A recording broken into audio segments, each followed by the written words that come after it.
News, सच जरूरी है। नमस्कार, आप देख रहे हैं MNS न्यूज लाइव। खबरों की शुरुआत से पहले एक नजर आज की खास खबरों पर। मणिपुर में भीषण बाढ़ और पुल ढहा। मणिपुर में आई तेज बारिश और बाढ़ के चलते थौबल नदी पर बना फाओ नाबा यूनिटी ब्रिज और ढह गया और उससे कई गांवों का संपर्क भी पूरी तरह से टूट गया। प्रशासन ने राहत और बचाव कार्य शुरू कर दिया है।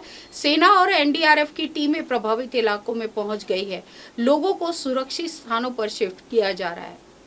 पाकिस्तान सऊदी अरब रक्षा समझौते से भारत चिंतित। सऊदी अरब और पाकिस्तान ने हाल ही में एक बड़ा रक्षा समझौता किया है। पाकिस्तानी विशेषज्ञ इसे भारत और इजराइल को संदेश मान रहे हैं। इसमें कतर और UAE के शामिल होने की संभावना है।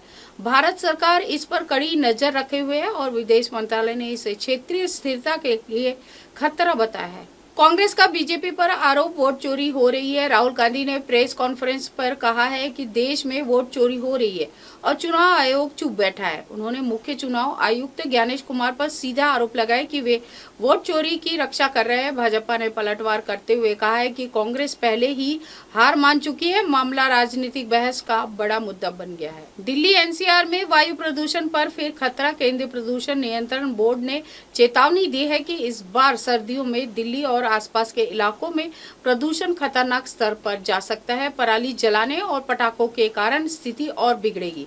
सुप्रीम कोर्ट ने राज्यों से सख्त कदम उठाने को कहा है। लोग सांस की बीमारियों को लेकर पहले ही चिंतित है। राजस्थान में 53,000 चपरासी की भर्ती पर हंगामा। राजस्थान सरकार की चपरासी भर्ती परीक्षा के लिए पहले ही दिन 24 लाख से ज्यादा लोगों ने आवेदन किया और परीक्षा केंद्रों पर भारी भीड़ उमड़ पड़ी। उम्मीदवारों का कहना है कि बेरोजगारी की वजह से स्नातक और पोस्ट ग्रेजुएट तक इस परीक्षा में शामिल हो रहे हैं। विपक्ष ने सरकार को बेरोजगारी का जिम्मेदार बताया। सीवर मौतों पर सुप्रीम कोर्ट सख्त। सुप्रीम कोर्ट ने केंद्र और राज्यों से पूछा है कि आखिर मैनुअल स्कैवेजिंग पूरी तरह से खत्म क्यों नहीं हुई है और कोर्ट ने कहा है कि सीवर में सफाई के दौरान हो रही मौतें बेहद शर्मनाक है। सरकार को आंकड़े दिए गए हैं। बीते 10 साल में 1000 से ज्यादा लोग सीवर टैंकों में मारे गए हैं। कोर्ट ने मशीनों के इस्तेमाल पर भी जोर दिया है। भारत का ड्रोन सैनिक प्रोजेक्ट भारतीय सेना के AI से लैस नए ड्रोन तैयार करने की योजना बनाई है और जिन्हें बाज नाम दिया गया है। निगरानी के साथ साथ हमला करने में भी सक्षम होंगे और सीमा पर दुश्मन की हरकतों पर इनकी पैनी नजर होगी। रक्षा विशेषज्ञों का कहना है कि यह चीन और पाकिस्तान की चुनौती का जवाब है। तेजस MK-1A की डिलीवरी पर संकट।